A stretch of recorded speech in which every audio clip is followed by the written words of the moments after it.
Please hit like now and subscribe to support the channel. Thank you. So the next area is right there. This is spot removal. Okay, so let's say you like this image, but you don't want this bird to be here, okay? Or you want to change something with the spot tool. So when on your keyboard you have brackets, the right bracket makes the circle bigger, the left bracket makes it smaller. See that? Or you can adjust the size over here, wherever it's at. You can adjust the size in that manner. Okay, the feather means how much of the edge of this circle will be feathered. The opacity means whether it's clear or not clear. So we're going to bring it so it's just about covering that bird like that. Okay, and then you have clone, which is going to clone an area, make it exactly like that, and heal. Heal will fill in the area with things that are around it, that are like that water there. It'll keep that line right there. Clone will make an exact copy. I'll show you the difference here. So if I click on that bird, right now it's on heal, okay? And then I take this and I move it down to an area which I want it similar to. And it's on heal there. We can move that around and you can see this area changing as you move it around. Okay, that's about right? That looks good. If I move the opacity down, you can see now the opacity is going to show that bird, or we can half show the bird. Most all the time the opacity is all the way up. And the heel's there, and the feathers around there, so we can see the difference. This does not do a perfect job. If you really want to do a perfect job with cloning, then we're talking about Photoshop. Photoshop would do a much better job of cloning. But for a quick clone in Lightroom, this works okay. All right, so now that we've done that, we're all set with it. Okay, the bird's gone. We can say whoop-de-doo. But let's say we said to clone instead of heal. We're on heal, this is clone.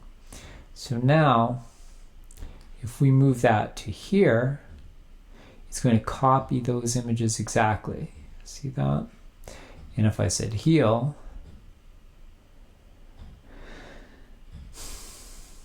well, sometimes it's not very different, is it? Haha. Okay. So, but if I went there and I said clone, you can see how you can just see the dirt, just like that. I mean the sand. If you say heal,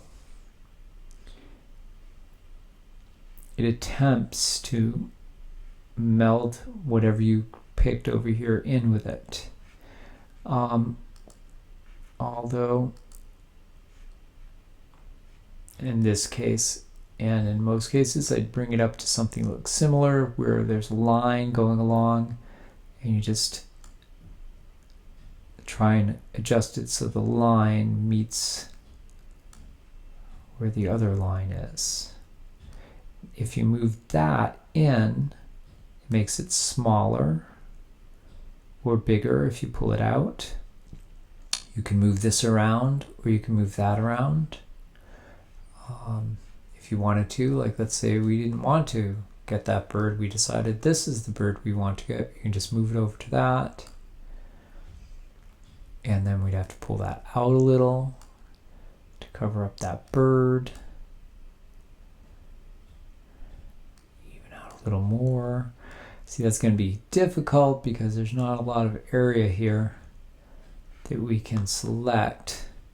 So a thing like that would be hard to clone. Probably better to clone in Photoshop rather than in Lightroom, because Lightroom's not going to do a great job.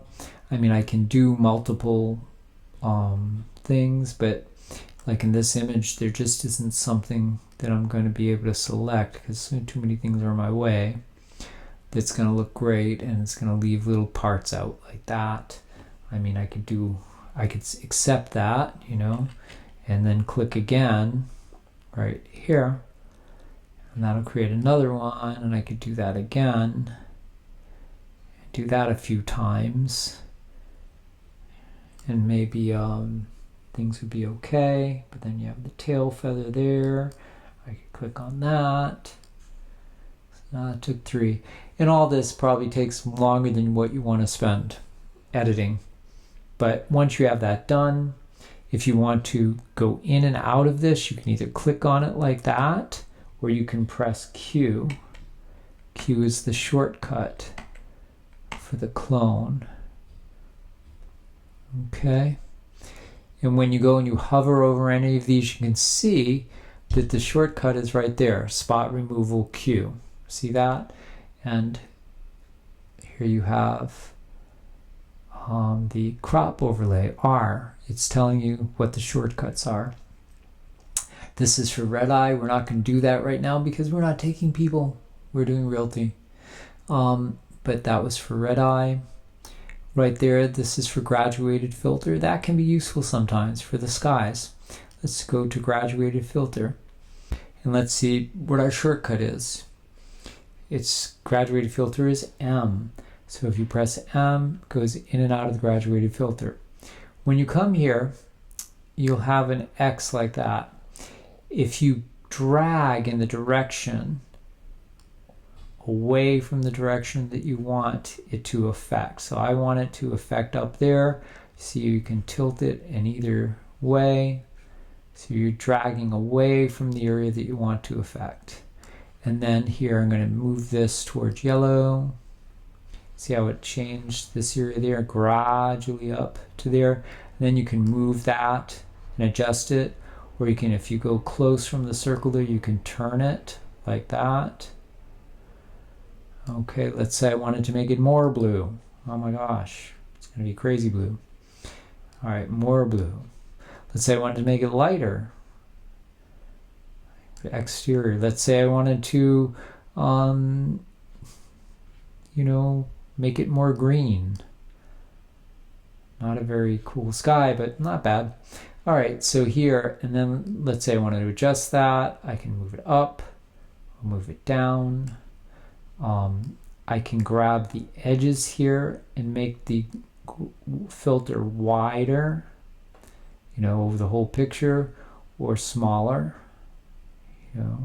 So it's going to affect the part up here. If I drag down, it'll affect the direction I drag from. Or I can turn it. Okay, I'm going to delete this now. So that's the graduated filter. Right here is the Radial filter. Not much use for that. We don't use that a lot, although it can be done. So if we go here and click on there, and then we do the same thing. We drag for the area that we want to affect. Okay, and I'll move that down a little. So that one bird right there, well, let's see this bird, because that bird's kind of, well, even this bird, too bright. So I want to darken that up. I could do that, and then pull the exposure down a little bit, even a little more. Okay, so this is going to darken all the area around that radial.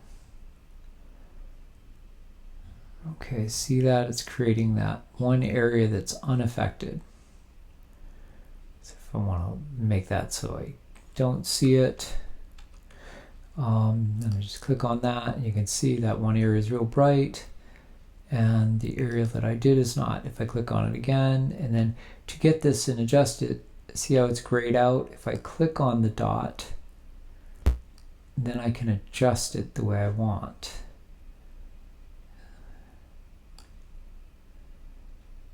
I can pull those out, like that circle, but typically we don't use the radial button that much.